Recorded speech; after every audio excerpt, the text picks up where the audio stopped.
Selamat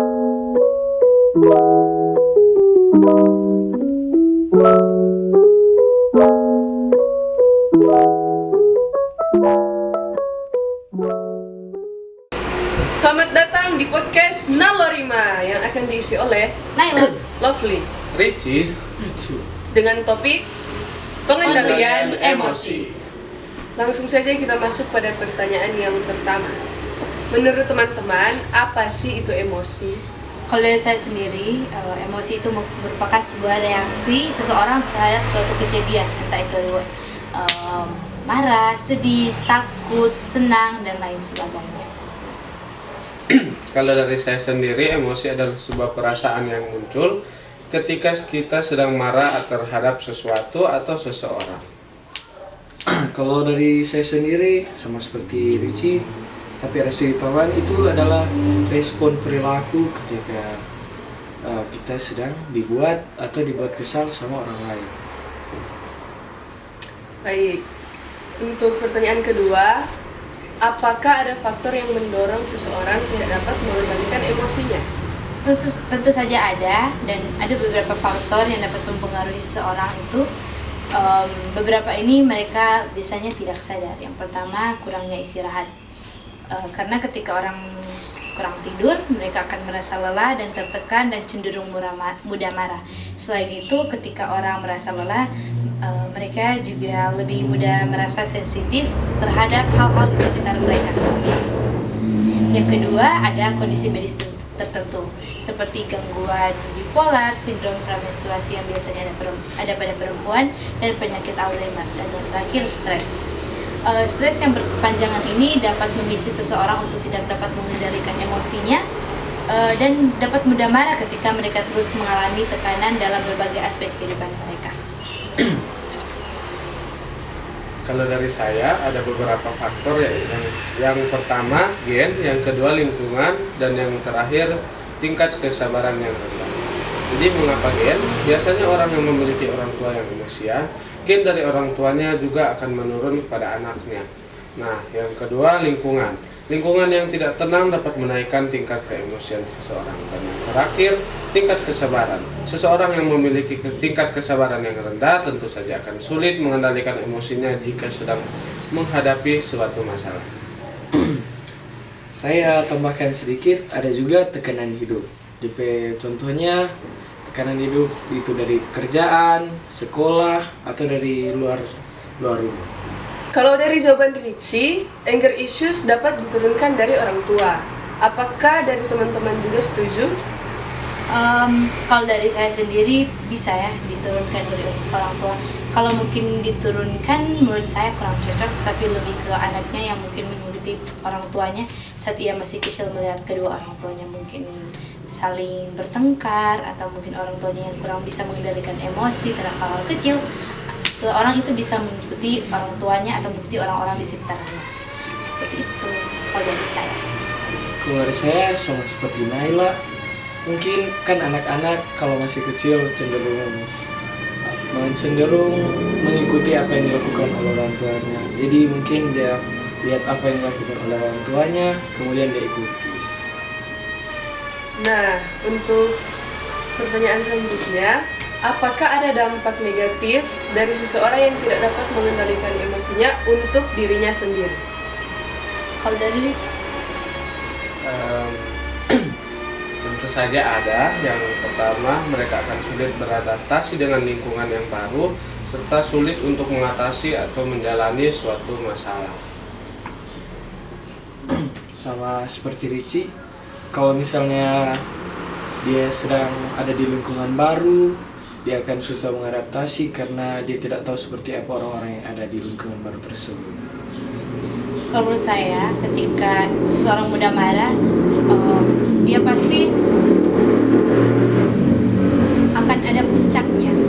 Jadi orang akan tuh menimbulkan ledakan amarah. Yang pasti ketika ia sudah meledakkan amarahnya, orang sekitarnya juga pasti akan terganggu dan ia akan merasa tidak enak terhadap dirinya sendiri, akan merasa minder, ia akan merasa harga dirinya bercoreng. Baiklah, kalau dari pengalaman teman-teman, apakah teman-teman pernah melihat ciri-ciri orang yang tidak dapat mengendalikan emosinya? Ada yang pasti. Ini pengalaman saya sendiri, pengalaman teman saya sendiri. Ketika saya sedang berada di dekatnya dia, kemudian ada hal-hal kecil yang membuat dia marah, hal-hal kecil yang menurutnya itu sebaiknya tidak dilakukan, ia akan marah. Hal sekecil apapun dia pasti akan marah, membanting barang, bahkan sampai berteriak hingga mengeluarkan kata-kata yang seharusnya tidak dikeluarkan. Kalau saya sama seperti Naila, yaitu mereka mudah marah terhadap hal-hal yang kecil. Sama. Baik, untuk pertanyaan selanjutnya, apakah dampak negatif yang dapat dirasakan lingkungan sekitar dari orang yang tidak dapat mengendalikan emosinya?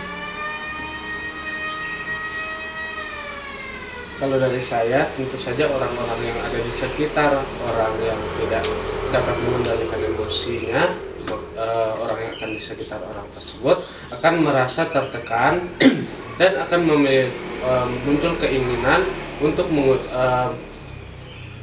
untuk mengecilkan orang yang tidak bisa mengendalikan emosi tersebut. Kalau dari saya sendiri kurang lebih mirip dengan Maurici.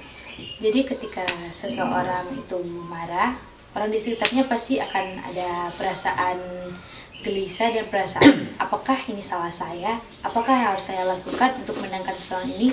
Pasti dia akan menimbulkan rasa bingung dan juga rasa tidak nyaman ketika berada di sekitar orang yang sedang marah. Kalau dari saya, mungkin DP dampak negatif. Nah, akan ada banyak teman atau akan susah mencari pergaulan yang baru. Pertanyaan selanjutnya sekaligus pertanyaan penutup. Adakah cara seseorang untuk dapat mengendalikan emosinya atau bahkan terlepas dari anger issue-nya sendiri? Tentu saja ada. Yang pertama, kita sebagai umat Kristen yang baik, sebagai anak-anak Kristen, tentu saja kita harus rajin membaca Alkitab dan mendengarkan firman Tuhan. Dan bukan hanya mendengarkan firman Tuhan, tentu saja kita harus menerapkannya di dalam kehidupan kita sehari-hari. Selain itu, kita juga mungkin bisa ke psikiater untuk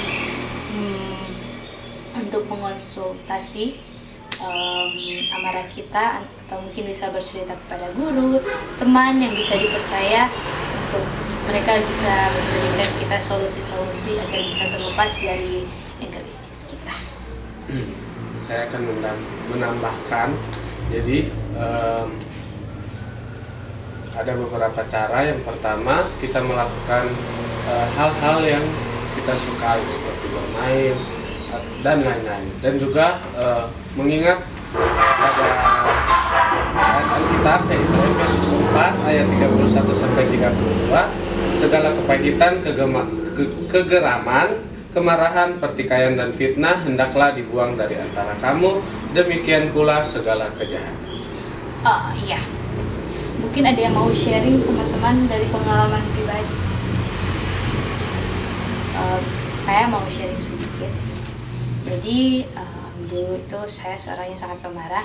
Kalau di sekolah ketika ada teman yang berbuat sedikit kesalahan, pasti saya akan teriak-teriak dan akan sampai memukul. Sampai sekarang juga mungkin masih ada tertanam sedikit-sedikit, tapi cuman tidak separah yang lalu. Cara saya terlepas dari ini, yang pertama seperti yang saya bilang adalah mendekatkan diri dengan Tuhan. Semakin lama semakin saya berdoa, meminta pengampunan, meminta kerendahan hati agar selalu bisa mengampuni orang lain dan terus bisa menjaga kekudusan hati, pikiran, perkataan, perbuatan agar itu semua dapat berkenan di hadapan Tuhan. Dan ketika saya di tengah-tengah pencobaan, saya terus mengingat di dalam Yakobus 1 ayat 2 sampai 4 bahwa percobaan itu mendatangkan ketekunan. Maka saya terus percaya bahwa setiap hal yang terjadi di hidup saya, setiap pencobaan yang Tuhan izinkan terjadi di hidup saya, pasti ada alasannya dan saya pasti dikuatkan untuk melewati itu. Sekian dari kami, terima kasih. Bye-bye.